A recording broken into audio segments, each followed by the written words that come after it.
nation states, the member states, who should say which directions the European Union should take.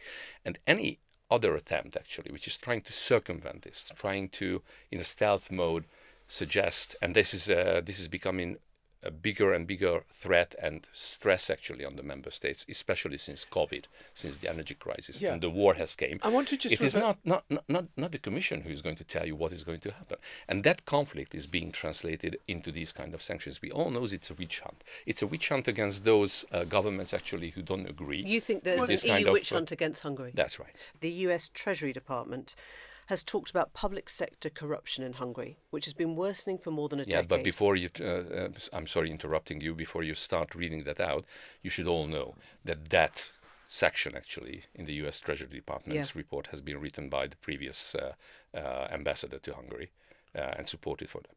So it is not the new administration which has issued this. Does that make it invalid? Doesn't matter, does it? It does make it invalid because we all know who the previous ambassador to Hungary was. So you don't listen if an administration from the US calls you corrupt? Especially not when it was a Democrat who was intertwined with thousand ties actually. This is the Treasury Department. With the Soros Empire, and we all know how they call it in the United States the deep state. What the Democrats have set up for the past couple of decades actually is working. You think the US Treasury is the deep state? Not the Treasury, but those who were supplying those lines actually for the report. And this is what we see in the European Union. Coming back to your question, why we go against what is happening in Brussels.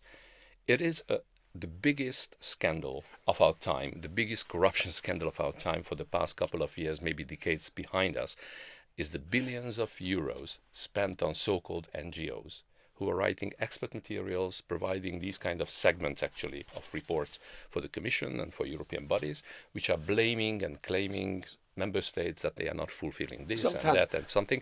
And this is a political agenda which is in a direct clash with the founding fathers' wish about how the European Union should be working and the treaty itself.